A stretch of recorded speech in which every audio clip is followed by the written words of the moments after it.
고시원대학 위원장입니다. 오늘은 우리 고시원대학 15기 계약이 있어서 천안에 내려왔어요. 이렇게 6주 동안 수업 시간에도 계약은 이루어지고 일이 진행되는 경우가 많습니다. 또 오늘 천안에 왔는데 고시원대학은 고시원 성공을 위해서 서울 지방 가리지 않고 전역을 돌아다니는 것 같아요. 지금 여기 천안 같은 경우에는 천안의 핵심 지역인 굴당동에서 저희 고시원대학 브랜드인 비더스테이로 재탄생할 예정이고요. 구정동, 굴당동 상권 자체가 예전에 비해서는 조금 내려왔다고 하지만은 수요도 있고 유명한 상권이기 때문에 긍정적인 결과를 기대하고 있습니다. 앞으로 이제 공사를 포함해서 객실을 점검을 해봐야겠죠. 오늘 저는 여기서 자고 고시원을 전반적으로 점검을 하고 내일까지 움직일 건데 3주 정도 지나면은 체계가 잡힌 근사한 비더스테이 고시원으로 거듭날 것 같아요. 오늘 주제는 1억, 2억으로 고시원이 과연 가능할까라는 주제로 유튜브를 찍겠습니다. 오늘도 이제 고시원대학 수강생들이 이제 4억대 물건 3개가 이제 동시에 권리금 계약이 이루어질 것 같은데, 많은 예비 원장님들이 고시원이 권리금이 너무 올라갔기 때문에 나는 못하는 거 아니야 이렇게 생각할 수도 있거든요. 1억, 2억대로 고시원 창업이 가능할 수 있을까? 성공할 수 있을까? 자, 그 대답은 이 원장은 과감히 말씀드리고 싶습니다. 가능합니다. 가능한데 선택의 폭이 줄어든 거다. 그리고 1억, 2억 현 시점에서 고시원을 찾으려면은 5가지 원칙이 있다. 오늘 이 5가지 원칙에 대해서 깊게 말씀드려볼게요. 첫 번째, 선택 지역을 넓혀야 된다. 두 번째, 고시원과 모텔의 경계를 지으면 안 된다. 세 번째, 세대 교체가 되지 않은 예쁘지 않은 고시원을 선택해야 된다. 네 번째, 현실적인 목표 수익을 가져야 된다. 다섯 번째, 좋은 매물을 먼저 받을 수 있는 세력에 속해야 된다. 첫 번째, 선택 지역을 넓혀야 된다. 매물의 소진 속도는 엄청나게 빠릅니다. 현 시점 2026년에 고시원대학도 오늘 보고 내일 계약하는 고시원들이 굉장히 많아요. 오늘 같은 경우에는 15기 3분의 예비 원장님들이 3곳의 다른 고시원을 가서 권리금 계약을 마쳤잖아요. 특히 1억, 2억짜리 고시원의 소진 속도는 더 빨라요. 매물의 씨가 말랐다고 하고 귀하다고 부동산에서는 표현을 합니다. 이러한 상황에서 예비 원장님들이 가져야 될 자세는 반경을 넓혀야 돼요. 집 근처에 고시원을 고집하면 안 됩니다. 고시원대학 수강생들 중에 집이랑 가까운 거리에서 고시원을 하시는 분들은 많이 안 계셔요. 그 이유는 집과 가까운 거리에 있는 것보다는 수요가 있고 장사가 더 잘 되는 매물이 더 중요하기 때문이에요. 고시원은 개미가 하는 사업이 아니고 머리로 일하는 배짱이가 하는 사업입니다. 대부분 일주일에 한 번, 2번 출근하고 한 달에 한 번, 2달에 한 번 이렇게 출근을 하고 있어요. 매일매일 출근해서 9 to 6를 하는 고시원은 시스템을 갖추지 않고 체계가 없기 때문에 그러한 현상이 발생을 하는 거예요. 우리 집 근처에 고시원이 있을 확률은 높지만은 공사가 잘 되는 고시원이 나올 확률은 떨어진다. 서울을 고집하지 말고 수도권을 선택하는 것도 좋은 방법이 될 수 있어요. 오늘 시작하는 천안도 좋은 지역이 될 수도 있습니다.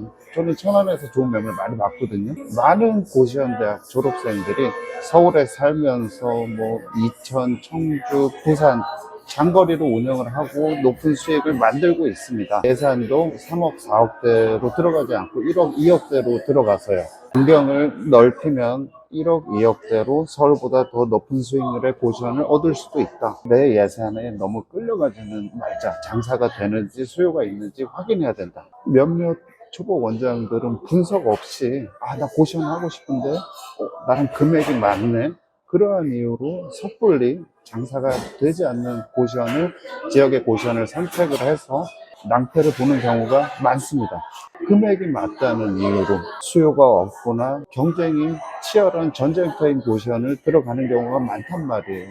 이 원장 눈에는 거기 들어가면 결과가 어떻게 될지 눈에 빤히 보입니다. 실패 가능성이 굉장히 큰 위험한 행동이고 후회할 가능성이 굉장히 높다. 자, 1억, 2억 고시원 선택의 원칙. 두 번째, 고시원과 모텔의 경계를 지으면 안 된다. 모텔을 고시원 시스템으로 운영을 했을 때 매물에 따라서 고시원보다 훨씬 더 낮은 투자금으로 높은 수익률을 낼 수 있는 경우가 많거든요. 고시원 대학에서 졸업생들, 스테이 모텔, 뭐 달방 모텔 들어간 수많은 사례들이 그걸 증명하고 있습니다. 매물에 따라서 틀리겠지만 공사비까지 다 해서 2억 초반 했는데 600에서 800만 원 수익이 나오는 모텔 많이 있거든요. 왜냐하면은 조금 반경이 넓어졌을 때 모텔 임대료가 서울의 반값인 경우가 많기 때문이에요. 수요가 있는 곳에 몇 천만 원짜리 모텔이 나오는 경우도 있어요. 1억, 2억 예산으로 내가 꼭 고시원을 하겠다는 마음보다는 모텔이 대안이 될 수도 있다, 종착지가 될 수도 있다. 고시원대학 내에서 나는 고시원을 하겠다 찾아왔는데 예산에 따라서 모텔로 들어가신 원장님들도 많이 계시고 성공적으로 정착을 하셨습니다. 세 번째, 세대 교체가 되지 않는 예쁘지 않은 고시원을 선택해야 된다. 주인 한 명이 오랫동안 장기간 운영한 고시원은 오랫동안 꾸준한 수요를 바탕으로 장사가 잘 되었고 또 그 원장은 권리금에 관련한 관심이 없으니까 장사가 꾸준히 됐으니까 정보가 어둡다는 특징을 가지고 있어요. 월세가 싸요. 1억, 2억짜리 고시원 매물은 3억, 4억짜리 고시원과 비교를 했을 때 매출이 떨어지잖아요. 그러니까 월세라도 이제 고정 비용이 줄어들수록 높은 수익이 나기 때문에 한 주인이 오랫동안 운영한 고시원은 월세가 낮은 경우가 많다. 좋은 고시원이다. 그리고 깨끗하지 않아요. 그런 고시원들 대체로 보면은 깨끗하지 않아요. 1억, 2억대 고시원을 봤을 때 예쁜 고시원보다는 안 깨끗한 고시원을 원장님들이 선택을 하는 게 더 좋은 경우가 많다. 공사를 해서 현대 방식으로 고시원을 운영할 수도 있지만은 기초생활수급자들, 좀 요즘 경기가 안 좋잖아요. 어려운 사람들을 대상으로 전통 방식으로 고시원을 운영하는 것도 좋은 방안이 될 수 있어요. 원장님들 예쁜 것보다는 잠재력을 보시죠. 예쁜 고시원은 권리금이 비싸겠죠. 1억, 2억짜리 고시원 중에 공사가 돼 있고 내 마음에 드는 깨끗한 고시원들은 위원장들이 대체로 봤을 때 근데 수익률이 떨어지는 경우가 많더라, 월세가 비싼 경우가 많더라, 속빈 강정인 경우가 많더라. 한 주인이 오랫동안 운영한 고시원은 원장이 장사가 잘 되니까 굳이 교류하지 않는다. 고시원 시장이 어떻게 흘러가는지 정보가 어둡다. 권리금이 현재 시세가 얼마인지 잘 모른다. 옛날 시세대로 싸게 내는 경우가 많다. 그래서 예비 원장님들은 세대 교체가 되지 않고 한 주인이 오랫동안 한 고시원이 초반에 나왔을 때 빨리 계약금을 쏘는 것이 좋다. 사람들이 막 보러 오면은 내가 너무 싸게 내놨나 알 수밖에 없어요. 초반에 잡아야 됩니다. 자, 네 번째, 현실적인 목표 수익을 가져야 돼요. 고시원을 선택할 때 모든 괴로움은 투자금은 최소치로 하고 수익률은 최대치로 잡았을 때 나오는 것 같습니다. 그런 물건 없어요. 그런 물건은 부동산이 자기가 직접 하거나 지인이 하거나 제일 친한 원장한테 제일 먼저 줘요. 원장님들 욕심을 내리라는 것도 아니에요. 1억, 2억대로 예산을 잡았을 때는 현실적인 목표 수익을 기대를 해야 된다. 그렇지 않고 내가 시장을 이길 수 있다는 마음으로 싼 거를 수익을 최대치로 하려고 한다. 그러한 마음을 가질 때는 위험한 사람을 만날 가능성이 크고 위험한 매물을 만날 가능성이 크다. 이 원장은 그러한 사례를 너무 많이 봤다. 총 투자금을 기준으로 고시원은 1억에 200만 원이다. 모텔은 1억에 300만 원이 될 수도 있다. 이렇게 가지는 게 가장 현실적인 것 같아요. 물론 더 벌 수도 있어요. 그렇지만은 원장님들 자체가 현실적인 기준을 가지고 있을 때 흔들리지 않는다. 1억 초반에 고시원이 300만 원, 400만 원 나오는 고시원이 있을 수 있어요. 나에게 올 가능성이 떨어지고 막상 나에게 왔을 때도 예비 원장님들은 선택하는데 시간이 베테랑 원장보다 더 걸리잖아요. 그게 문제인 거죠. 부산 같은 경우에는 1억 중반 투입했을 때 우리가 예상 시나리오로 잡았을 때 600 이상 나오는 물건 많이 봤습니다. 왜냐하면은 건물 월세가 100만 원대예요. 부산 같은 경우에는 300도 비싸다 그러는데 그 수익은 현실적으로 가고 더 벌어야 된다면은 더 멀리 가서 조금 더 고생하면 되는 거예요. 한두 달 고생을 하고 시스템 갖춰놓고 하면은 고시원 같은 경우에는 충분히 먼 거리에서도 운영 가능하다. 고시원대학과 같이 머리를 맞대면은 1, 2억대의 그런 매물도 만날 수 있을 거다. 1억, 2억대로 고시원을 선택을 할 때 성공하려는 5원칙 중 마지막입니다. 좋은 매물을 먼저 받을 수 있는 세력에 속해야 돼요. 고시원은 정보 싸움이에요. 매도자 우위 시장이에요. 일반인이 부동산에서 좋은 매물을 받을 가능성은 현저하게 떨어집니다.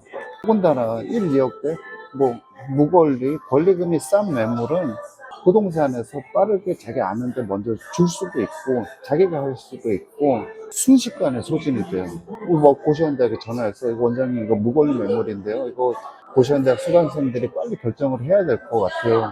그래서 1시간 안에 계약되는 경우도 많이 있어요. 부동산에서 고시원대학에 좋은 매물을 먼저 주는 가장 큰 이유는 수강생들이 이해도가 높고 수업을 받았으니까 성공 가능성이 크고 고시원대학이 케어를 하니까, 그리고 무엇보다 빨리 소화를 하니까 그런 부분인 것 같아요. 대다수 부동산들은 초보 원장을 그렇게 선호하지는 않습니다.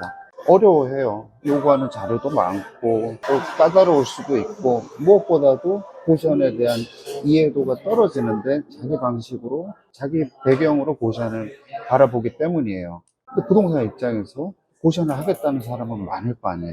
굳이 이 사람한테 깊게 들어가지 않아도 사줄 사람은 많이 있어요. 부동산에서 고시원대학 수강생들은 원장님 수업을 받아서 이해도가 높아서 저희가 조금 더 편해요, 이런 얘기를 많이 한단 말이에요. 이제 업계에서 고시원대학을 말할 때, 고시원대학은 이제 물건 들어가고 임대차 계약 마치고 첫날부터 가 있고 같이 회의를 하고, 그러니까 계약 후에 더 일을 열심히 하고 케어를 하는 게 장점이라고 말을 많이 합니다. 그리고 대다수가 성공적으로 정착을 하기 때문에 좋은 매물을 고시원대학에 주는 경향이 있는 것 같아요. 그리고 B급, C급 매물은 주지 않아요. 서로 같이 이렇게 좋은 관계를 유지를 해야 되기 때문에 대체적으로 자기네들이 분석을 했을 때 좋은 매물을 소개를 하려고 한다. 1억대, 2억대 내가 고시원 혹은 모텔을 해서 성공을 하고 싶다, 그러면은 정보 싸움입니다. 고시원대학이라는 세력에 속하는 것을 과감히 권장합니다. 고시원대학과 상의 후에 수강을 하면서 좋은 매물을 부동산에 소개해 줄 때까지 기다려보자. 좋은 매물은 우연찮게 나오고 특히 1억, 2억대의 매물은 순식간에 나왔다가 순식간에 사라진다. 준비된 사람이 돼야 되고 세력에 속해야 된다. 원장님들 현실을 인정을 해야 됩니다. 권리금은 올라가고 있어요. 그리고 물가도 오르고 돈의 가치는 떨어지고 있어요. 거기에 맞춰서 현실적으로 내가 대응을 해야 된다. 한탄하지 말고 시나리오를 짜야 된다. 대학은 예산에 맞춰서 성공하는 방법을 알고 있다. 계속 유튜브만 보고 여기저기 정보 모으고, 저는 탑산공론이라고 생각을 해요. 답은 현장에 있어요. 예산에 맞춘 성공 시나리오를 구체적으로 짜야 된다. 내 예산에 맞춰서 어떤 성공 시나리오를 짜야 되는지 고시원대학은 같이 고민하고 같이 전략을 짜고 판단을 내릴 것입니다. 이상 이 원장입니다.